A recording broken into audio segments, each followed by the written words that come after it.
కథాభారతి శ్రోతలకు హృదయ కుసుమాంజలి. ఈనాటి నవలా హృదయంకు స్వాగతం. కథా దీపదారి వి రాజా రామ్మోహన్ రావు గారు పొందుపరిచిన 150 ప్రసిద్ధ తెలుగు నవలల విమర్శనాత్మక పరిచయాల్లో ఓ సీతాకోకచిలుక ఇంతకీ నేనెవరు. రచన కపిల కాశీపతి. చాలామంది దృష్టికి రాక తగినంత ప్రాచుర్యం లేక మరుగున ఉండిపోయిన నవల కపిల కాశీపతి గారి ఇంతకీ నేనెవరు. ఈ నవల 1968లో వచ్చింది. ఇతివృత్తం రీత్యా, పాత్రల పరంగా, విషయగతంగా మంచి పరిపక్వత ఉన్న నవల ఇది. ఇంతకీ నేనెవరు అన్నది ఓ చిత్రమైన ప్రశ్న. ఈ ప్రశ్న వేసుకున్నది ఈ కథలోని నాయిక సీతామహాలక్ష్మి. చిన్నతనం నుంచి ఆమెని ఈ ప్రశ్న తెలియని కలతకి గురి చేసింది. తర్వాత ఎన్నెన్నో స్థానాలకు, స్థాయిలకు ఆమెను తీసుకెళ్ళింది. సీతామహాలక్ష్మిది చిత్రమైన జీవితం, విచిత్రమైన మనస్తత్వం. బాహ్యంగా చూస్తే ఆమెకి ఏ బాధలు లేవు. కానీ ఆమె అంతరంగ పరంగా ఓ దీర్ఘమైన కలత ఉంది. అది ఆమె జన్మరహస్యానికి సంబంధించింది. అందుకే ఆమెలో నేను ఎవరు అన్న ప్రశ్న తలెత్తింది. వెంకయ్య దంపతుల కూతురుగానే ఊళ్ళో వాళ్ళందరూ సీతామహాలక్ష్మిని పరిగణించేవారు.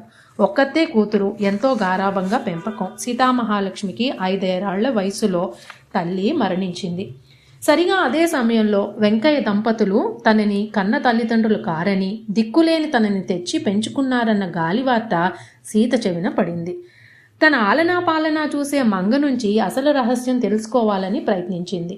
సీత వెంకయ్య గారికి దొరికిన పిల్ల అని చూచాయిగా మంగ చెప్పింది. అసలు తల్లిదండ్రులు ఎవరో తెలియదంది. సీతకి సందేహం అలాగే ఉండిపోయింది. ఈ దురదృష్టంతో పాటు జీవితంలో అదృష్టాల ఎరుక కూడా సీతకు ఉంది. తండ్రి వెంకయ్య ధనవంతుడు. ఇంట్లో ప్రేమ, తగిన స్వాతంత్రం సీతకు ఉన్నాయి. ఓ పక్క కలత, మరో పక్క ధీమా. సీత మనస్తత్వంలో చిత్రమైన కలగలుపు. ఇటువంటి సీత ఎదుగుదలని, అప్పటి రాజకీయ, సాంఘిక పరిణామాల్ని జమిలీగా కలిపి కపిల కాశీపతి గారు ఈ నవలని రచించారు. నవలలో ఎక్కడా ఇది ఫలానా సంవత్సరం అని చెప్పరు. కానీ ఆ కాలాన్ని తెలిపే సాంఘిక, రాజకీయ సంఘటనల్ని కథలో కలిపి పొందుపరిచారు. సీత బాల్యం మన దేశ స్వాతంత్రానికి ముందు కాలం. ఆమె పసితనం 2వ ప్రపంచ యుద్ధానికి ముందు గడిచింది. తన చిత్రమైన పరిస్థితి, మనస్థితే కాక ఆ కాలపు సంఘటనలు ఆమె జీవితాన్ని ఎలా ప్రభావితం చేశాయో చూపించారు కాశీపతి గారు. వెంకయ్య గారి స్వగ్రామం నందికోట జమీందారీ సంస్థానం. వెంకయ్య గారి తండ్రి గుమాస్తా. ఆయన అనంతరం ఆ ఉద్యోగం వెంకయ్య గారికే వచ్చింది. ఆలస్యంగా పెళ్లి చేసుకున్న వెంకయ్య గారికి సంతానం కలగలేదు. ఆర్థిక పరిస్థితి అంతంత మాత్రమే. ఆయన జీవితంలో ఓ నాటకీయ సంఘటన జరిగింది. ఓ గాలివాన రాత్రి దైవవశాత్తు అమ్మవారి గుడి వద్ద ఆయనకి ఓ ఆడపిల్ల, ఓ నిధి దొరికాయి. ఆ పిల్లే సీత. కృష్ణానది దాటి వచ్చి చిన్నపల్లె అనే ఊళ్ళో స్థిరపడ్డారు. వ్యాపారం ఆరంభించి స్థితిమంతులయ్యారు. పొగాకు సాగు చేశారు. వ్యాపారం, వ్యవసాయం కలిసొచ్చి పెద్ద ఇల్లు కట్టుకున్నారు. సీతతో పాటు వెంకయ్య గారి వ్యాపారాలు పెరుగుతూ వచ్చాయి. పొగాకు ఆకర్షణతో కొంతమంది తెల్లదొరలు కూడా వచ్చి చిన్నపల్లెలో స్థిరపడ్డారు. క్రమేపీ క్రైస్తవ పాదరీలు కూడా వచ్చారు. మతం పుచ్చుకున్న వారి సంఖ్య పెరిగింది. ఊరు పెరిగింది. ఓ చర్చి, స్కూలు, ఆసుపత్రి, ఓ అనాథ శరణాలయం వెలిశాయి. తెల్లవారి కుటుంబాలు పెరిగాయి. చలాకీగా, ఆకర్షణగా ఉండే సీత అంటే దొరసాన్లు ఇష్టపడేవారు. తమ ఇళ్లకి తీసుకెళ్లేవారు. గుర్రపు బగ్గీలో తీసుకొచ్చి ఇంటి దగ్గర దింపేవారు. సీతకి ఈడొచ్చింది. గుర్రపు స్వారీ, ఈత నేర్చుకుంది. దాంతో ఊళ్ళో మగరాయుడన్న పేరొచ్చింది. వెంకయ్య గారి ఆస్తి చూసి వాళ్ళ ఇంట్లోకి ఆయన అక్కగారు కుటుంబ సమేతంగా వచ్చి చేరింది. ఆమెకి ఒక్కడే కొడుకు. వాణ్ణి సీతకిచ్చి పెళ్లి చేస్తే ఇంకా డోకా ఉండదని ఆవిడ ఉద్దేశం. తనతో చిన్నతనం నుంచి ఆటపాటలతో పెరిగిన రాముడంటే సీతకు ఇష్టం. వాడికి సీతంటే ఇష్టమే. ఇద్దరికీ ఈడు జోడు. విషయం గ్రహించి వెంకయ్య గారు ఊరి పురోహితుడితో రాముడి తల్లిదండ్రులకు రాయబారం పంపారు. వాళ్లకు ఆ సంబంధం ఇష్టమే. అయినా ఇంట్లో ముసలావిడ ఒప్పుకోలేదు. నా మనవడు రాముడికి ఆ కిరస్తానీ మగరాయుణ్ణి చేసుకోను అని కరాఖండిగా అనటమే కాక కులం, గోత్రం ప్రసక్తి కూడా తీసుకొచ్చింది. ఆ మాటల్లో తన జన్మరహస్యం తాలూకు పరోక్ష ధ్వని ఉందనిపించింది సీతకి. మనసులో కలత మరొక్క మారు కలుక్కుమంది. సంబంధం కాదనటమే కాక రాముణ్ణి గుంటూరు పంపించేసి అక్కడ చదువుకు ఏర్పాటు చేశారు. ఆ ఎడబాటు ఎంతగానో బాధించింది సీతని. సీత మేనత్త అనుకున్నట్లుగానే తన కొడుక్కి సీతకి పెళ్లి జరిగింది. కానీ ఇంకే కార్యక్రమాలు జరగలేదు. కృష్ణా పుష్కర స్నానం చేస్తూ ఆ కుర్రాడు కొట్టుకుపోయాడు. సీత బాలవితంతువయింది. సీతకు సత్యం పిన్ని సాయంగా నిలిచింది. సత్యం పిన్నిగా వ్యవహరిస్తున్న ఈ సత్యవతమ్మ బాలవితంతువు. అయిన వాళ్ళెవరూ లేరు. 30 ఏళ్లుంటాయి. మంచి నెమ్మదస్తురాలు, లోకజ్ఞానం బాగా ఉన్న వ్యక్తి. చిన్నపల్లికే అతుక్కుపోయిన సీత జీవితం సత్యం పిన్ని రాకతో ఆ ఊరు దాటిన అనుభవాలు చవిచూసింది.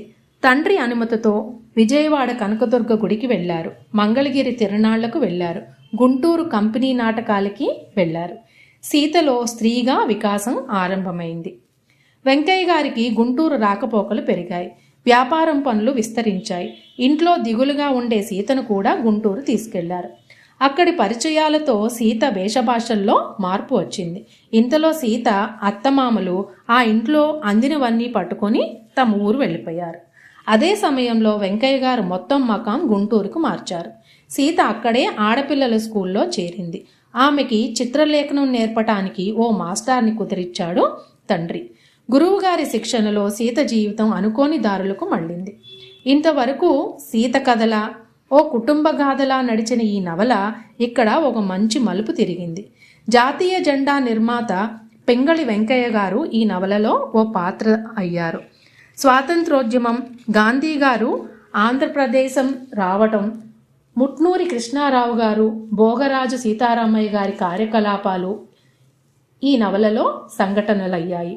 నవలలో ఈ స్థాయి పరివర్తనని కపిల కాశీపతి గారు ఎంతో నేర్పుగా చేశారు. సీత జీవితం కూడా పలు మార్పులకు లోనైంది. చిత్రలేఖనంలో తన సహధ్యాయి రత్నం అనే యువకుడితో అమరావతిలో ఆమెకి తొలి శారీరక అనుభవం సిద్ధించింది. సీత చిత్రాలు పేరు పొంది అవి ఆమెని చెన్నపట్నం తీసుకెళ్లాయి. సత్యం పిన్ని, సీత మాస్టారి మనసులు కలిశాయి. వారిద్దరికీ వెంకయ్య గారు పెళ్లి చేసి వేరు కాపురం పెట్టించారు. ఆ తర్వాత సరైన కారణం ఏమిటో చెప్పకుండానే మంగ తన ఊరు వెళ్ళిపోయింది. రత్నం తన తొందర తీర్చుకుని తన దారిని తను వెళ్ళిపోయాడు. తండ్రికి ఎప్పటినుంచో అంటే తల్లి బతుకున్న రోజుల నుంచి జయప్రద అనే ఆవిడతో సంబంధం ఉందని సీతకి తెలిసింది. స్వరాజ్య ఉద్యమంలో వెంకయ్య గారిని అరెస్టు చేసి జైల్లో ఉంచారు. దాంతో తండ్రి వ్యాపార బాధ్యతలన్నీ సీత మీద పడ్డాయి. ఇన్ని ఘర్షణలతో రాటు తేలి సీత మంచి వ్యవహర్త అయింది. డబ్బుకి లోటు లేదు, ధైర్యం ఉంది, ఏ వ్యాపారం చేసినా కలిసొస్తుంది, సమాజంలో పలుకుబడి ఉంది. అన్నీ బాగానే ఉన్నా ఆమె మనసులో అదే కలత. ఇంతకీ నేనెవరు? తండ్రిని అడిగేస్తే ఆయన నీ అనుమానం నిజం కాదమ్మా అంటే నమ్మగలదా? ఎటు తిరిగి కలతే. జైలు నుంచి విడుదలైన వెంకయ్య గారు సన్యసించారు. సీత కళ్ళ ఎదురుగానే ఆమె తండ్రి సచ్చిదానంద భారతీ స్వామిగా మారిపోయారు. సీతకి తెలిసిన రత్నం శాంతినికేతన్కు వెళ్ళిపోయాడు. ఆమె ఇష్టపడిన రాముడు సేవాగ్రాం వెళ్ళాడు. సీతలో ఒక రకం ఉదాసీనత ఏర్పడింది. ఆ తర్వాత ఎదురైన సంఘటనలకి లొంగిపోయే సీత కీలుబొమ్మగా మారింది. ఒంటరితనంలో సీతకి చాలా చాలా తెలిసాయి. స్త్రీ పురుష సంబంధాలు, వ్యభిచార వృత్తి, శరీర సంపర్క వికల్పాలు, రకరకాల భావోద్వేగాల తీవ్రత. సీత తర్వాత మద్రాసుకు మకాం మార్చింది. మనసుకు నచ్చినట్టు మగవారితో గడిపింది. గర్భవతి అయింది. తల్లి కావాలని రహస్యంగా కలకత్తా వెళ్ళి ఓ నర్సింగ్ హోంలో చేరింది. వికృతంగా జన్మించిన ఆ శిశువు మరణించింది. తన అవస్థలన్నీ మర్చిపోవడానికి సీత చిత్రకళలో మునిగిపోయింది. మ్యూజియంలు తిరిగింది. కోనార్క్, పూరి వెళ్ళింది. విదేశీయులతో పరిచయమైంది. సన్నిహితంగా మెలిగింది. ఎన్ని అనుభవాలు ఎదురైనా సీతని ఆ ప్రశ్న వదలలేదు. అదే, ఇంతకీ నేనెవరు? చివరికి సీత ఓ అనాథ శిశువుకి తల్లి అయింది. ఆ పిల్ల పేరు శ్యామ. శ్యామ అమ్మా అంటుంది. నేను కరిగిపోతాను. నా మనసులో మబ్బులు చెల్లాచెదరైపోతాయి. శ్యామ నా సూర్యుడు, శ్యామ నా చంద్రుడు, నా మనసులో దీపం. శ్యామే నేను, నేనే శ్యామ. శ్యామ నా ప్రశ్నకు జవాబు అన్న సీత పలుకులతో ఈ నవల ముగుస్తుంది. స్త్రీ అస్తిత్వ పరమార్థం మాతృత్వమే అన్న తాత్విక నేపథ్యం కోసం ఇంతకీ నేనెవరు నవల రాశారు కపిల కాశీపతి గారు. స్త్రీ అనే కాదు, నిజానికి సృష్టి తాత్వికత అదే. ఇంతటి గాఢమైన విషయాన్ని నవలగా తీర్చిదిద్దటం కోసం ఆయన ఎంచుకున్న శిల్పం కూడా గాఢమైందే. ఈ నవలలో కథే ఇది, సంఘటనలు ఇవే, నేపథ్యం ఇదే అని తేలిగ్గా చెప్పలేం. ప్రవాహంలోని మలుపుల్లా తిరిగింది. చిన్న పల్లెలో ఆరంభమైన కథ దేశం అంతా తిరిగి ఖండాంతరాల దాకా విస్తరించింది.